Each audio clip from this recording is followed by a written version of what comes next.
Good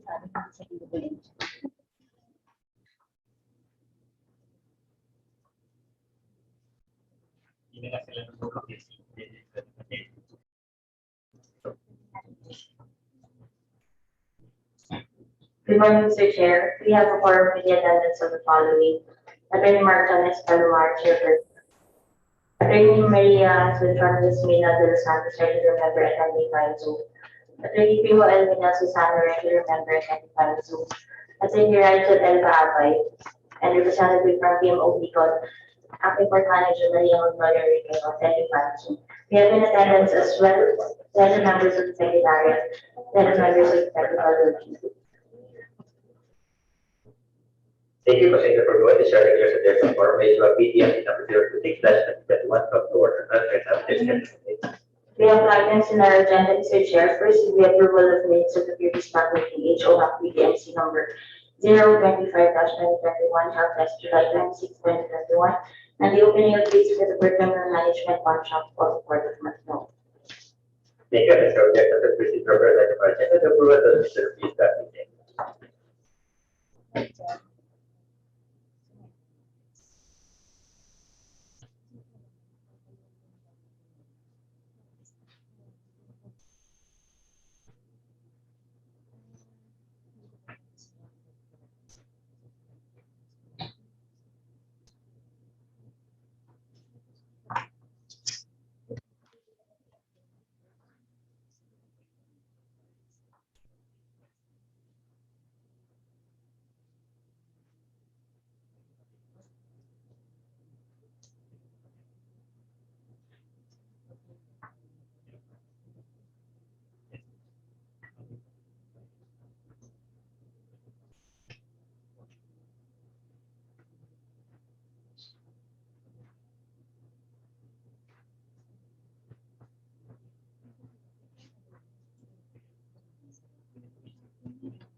Mr. Chair, move for the approval of the minutes for HO-BAC-PTMC number 025/2021 held on July 26, 2021.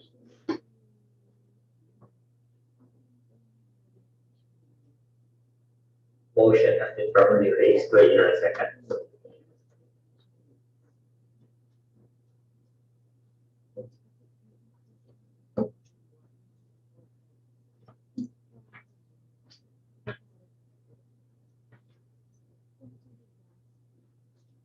Back members, a motion has been properly raised approving the minutes of the previous BAC meeting. I require a second.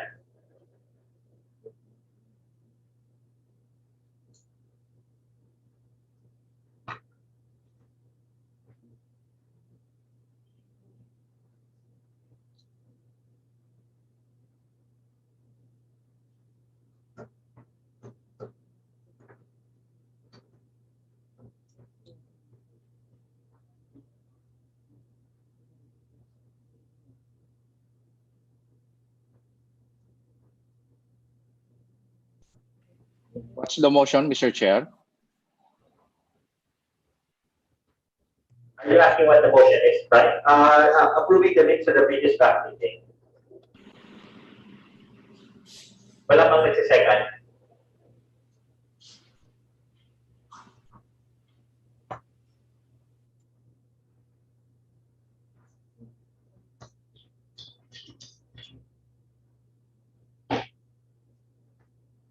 A motion has been raised approving the minutes of the previous BAC meeting. Do I hear a second? I second the motion, Mr. Chair. Thank you. It has been moved and seconded to approve the minutes of the previous BAC meeting. Do I position thereto? Hearing that, the minutes of HO-BAC-PTMC number 025/2021 held last July 26, 2021 is hereby approved as presented and proceed to the next item on our agenda, the opening of bids. For the opening of bids of the quarterly management contract for Port of Matno, the project was advertised last July 13, 2021 in the Manila Times, was posted on the PPA website and at a conspicuous place in the PPA head office as well as the port subject of the bid. The concession period for the project shall be 15 years with a minimum concession fee of 962,122,823 pesos and 12 centavos exclusive of all taxes. 3 bidders purchase the bid documents, namely Source of Honor, Nalanarastre Services Corporation, Credential Customs Brokerage Services Incorporated, and Philippine Article Reports and Terminal Services Incorporated. However, none of the said bidders dropped their bids on time, Mr. Chair, so we have no bidders at the moment. Thank you. Did they submit any letter withdrawing their intent to file a bid? No, Mr. Chair. Please communicate with all three bidders, informing them that they're supposed to notify the bank in the event that they are unable to proceed with their bid. No, Mr. Chair. Considering the same, maybe promotion in order.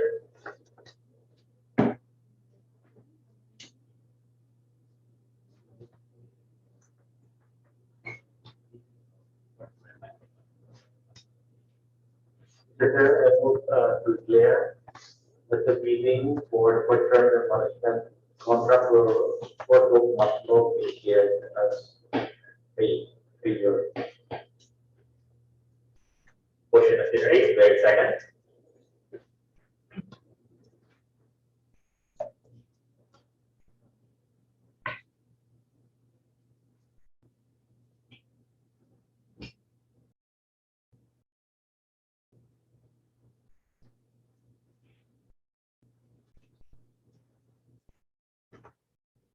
Do I hear a second to declare the bidding for the port terminal management contract for the Port of Manto a failure?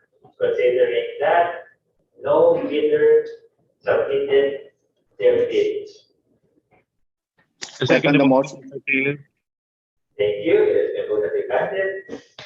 Declare the procurement and the bidding of the port terminal management contract for the Port of Manto a failure. The position thereto. Hearing none, motion is carried. Secretary may instruct to prepare the necessary resolution and notice declaring the port terminal management contract, the procurement bidding for the port terminal management contract for the Port of Manto be failure. President, any other matters? Yes, Mr. Chair. Okay. For the information of the bank, there was a meeting last week regarding the issues with the implementation of the port terminal management contract for the Port of Zamboanga. I believe Attorney Pinky or they discuss. Yeah. Yes. There was a statement from the big meeting on the bank members relative to the notice to proceed for the Port of Legazpi. And I was instructed to come up with a proposed revision in the contract to address issues encountered in the implementation of PTMC contracts for Calapan and Zamboanga in accordance with the GM's guidance. Anong revision yun?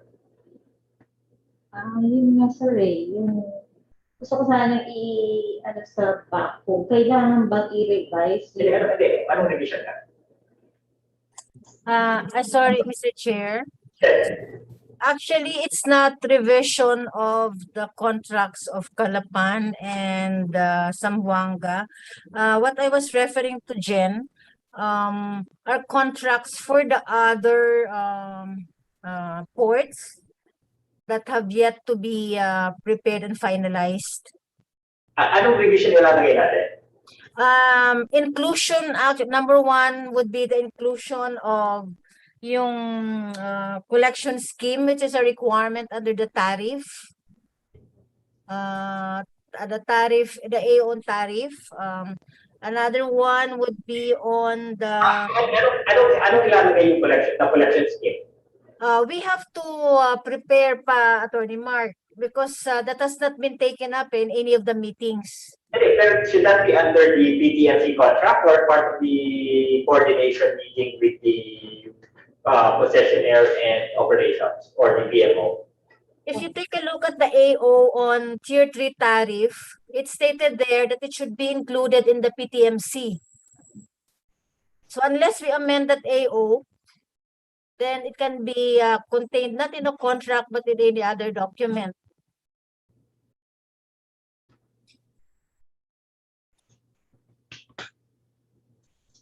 Okay, so paano to? Paano yung collection procedure? What do you mean when you refer to collection procedure? We can ask those involved in the crafting of the AO, Mr. Chair. Hindi, okay. Currently, what is the collection procedure? And why does it vary from port to port? When we start, okay, it is we issued a uniform port tariff. So why would the collection procedure be different from port to port?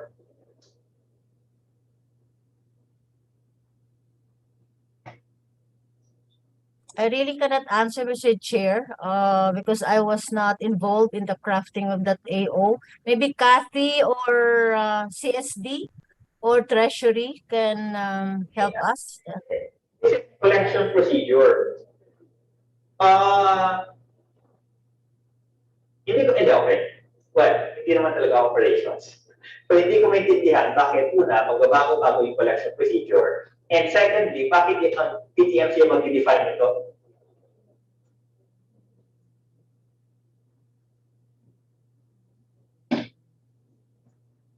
It's a finance or treasury concern, Mr. Chair. Mr. Chair, if I may share lang po. Mr. Chair, during po kasi yung drafting ng AO, the existing collection procedure po dyan, is different po yung day before arresting distributory. The distributory is being charged with the cargo handling operator to the shipping lines, and the shipping lines is the one who pays it to the cargo handling operator, while the arrester po is being paid by the consignee. Okay. Since the uniform port tariff combine the arrest distributory into one fee and term it as distributory to be at par with the ASEAN countries that uses po distributory as the cargo handling charge. Okay. So ngayon, sir, during the public consultation on the uniform port tariff, the shipping lines raised the issue on the collection of the passenger of the distributory fee into one. That question sila, sir, kung paano raw po yung magiging collection procedure. During that time, the board technical working group who handles the presentation of the uniform port tariff to the board, parang hindi na nila in-address na yung issue and then just put it in the EO na sa PTMC na lang, sir, siya i-address. Okay. Kapag binig po yung purport. Ito sa akin. First, dapat uniform procedure. So, hindi per port dapat pag-determine ng collection procedure. So, wouldn't this be resolved by issuing a separate AO regarding collection procedure rather than each and every contract babaguhin mo? Kasi standardized yun eh. And then, it would fall under the contract naman, they are required to comply with the rules and regulations. So I don't see how it's a PTMC issue. Notwithstanding this, this can be resolved by issuing an AO on the collection procedure.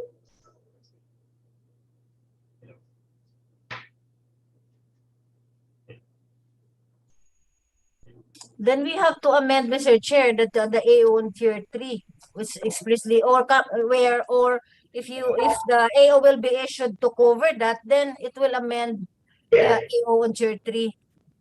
Yes. It will amend this AO. Kasi hindi naman magbabago from port to port yung collection procedure, considering na everything is standardized. And it goes against the nature of standardizing everything when the collection procedure from port to port is different. Unless you can tell me that each port has its own peculiarities, that notwithstanding the uniform tariff, you will have separate collection procedures. So hindi pa ito ma-address ng AO providing for the collection procedure in light of the issues raised by the shipping lines. Kasi hindi ko alam paano yung PTMC ang makaka-resolve ng issue na to.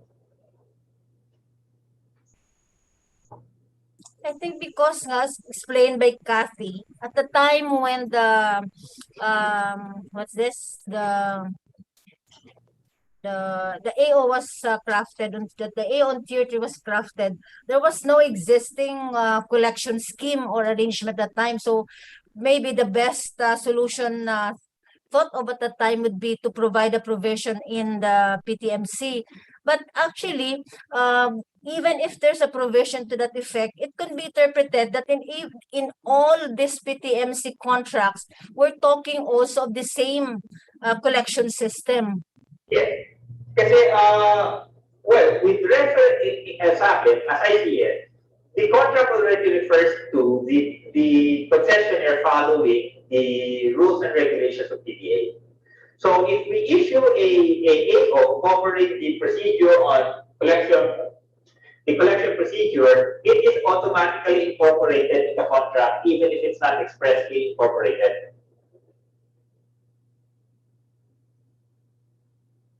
I agree, Mr. Chair, but kasi nga, but in the meantime, pending the issuance of that AO covering that collection system, that the AO on Tier 3, which clearly specifies that it should be provided in the contract stands.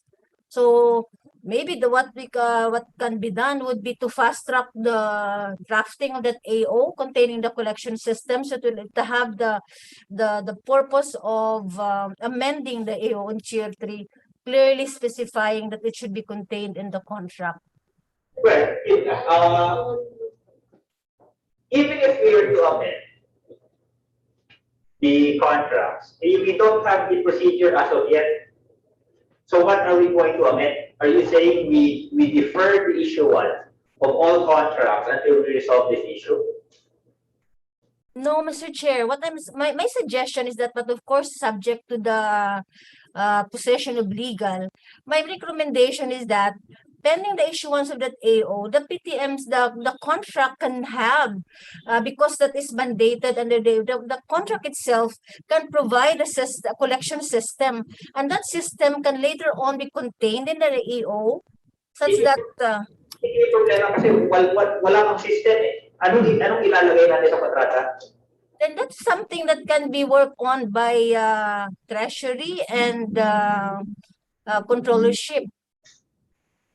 What could be the suggested collection system that we can recommend and contain in the contract? Right. Hello, Mr. Chair. Ito na dito. Siguro.